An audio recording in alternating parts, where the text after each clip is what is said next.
Hai, aku Ivanita Putri. Di sini aku mau jelasin tentang mengelola sumber daya data untuk memenuhi tugas sistem informasi manajemen. Untuk itu jangan lupa nonton video ini. Nonton.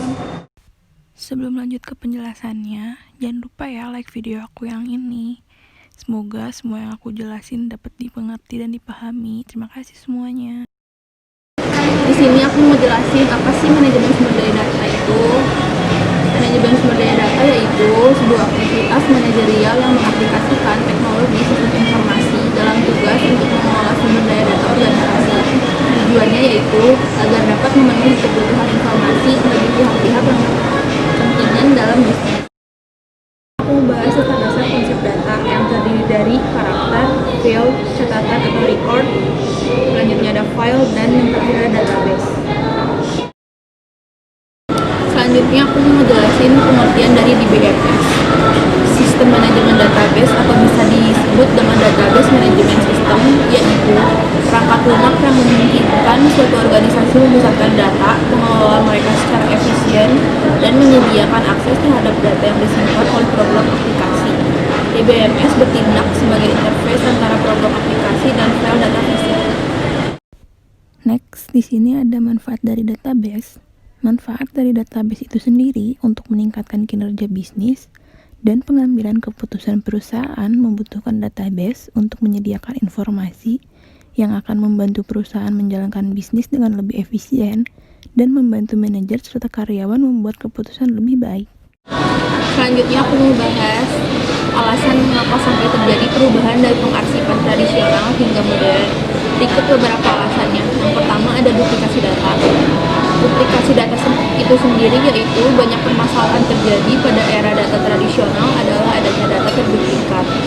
Hal ini terjadi karena tidak ada suatu peringatan jika ada data yang sama, sehingga media penyimpanan menjadi Selanjutnya yang kedua ada data tidak konsisten. Artinya bahwa data memiliki value yang berbeda. Untuk itu dapat dikatakan bahwa datanya bersifat tidak konsisten. Hal ini akan menjadi masalah jika ada penggunaan data di mana satu data itu memiliki makna yang ganda. Selanjutnya, ketiga ada program data terikat. Hal ini dimaksudkan jika kita update suatu fitur di program, maka data juga akan ikut terupdate. Itulah kelemahan jika program dan data terikat. Yang keempat ada fleksibilitas dan terbatas, yaitu bahwa peruntukan penggunaan data terbatas hanya untuk satu kepentingan. Ketika digunakan untuk peruntukan yang lain menjadi tidak bisa, itu yang dikatakan tidak fleksibel. Yang kelima ada kelemahan keamanan data, yang artinya bahwa pada saat pengarsipan tradisional sangat lemah dalam hal keamanan data, sehingga masalah data dicuri bahkan data dimodifikasi menjadi lebih banyak. Yang terakhir ada sharing data terbatas, artinya bahwa pada masa pengarsipan tradisional dapat kita lihat sharing data sangat terbatas, sehingga ketika kita ingin memindah salah satu data menjadi sangat rumit prosesnya.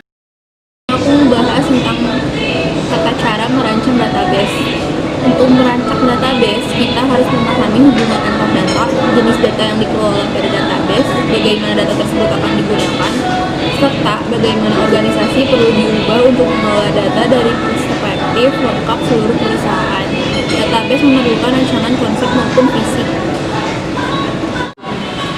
Jadi, kesimpulannya adalah manajemen sumber daya data yaitu sebuah aktivitas mengaplikasikan teknologi sistem informasi dalam perusahaan yang bertujuan untuk memenuhi kebutuhan informasi yang didasari pada konsep-konsep seperti karakter, field, record, file, dan database.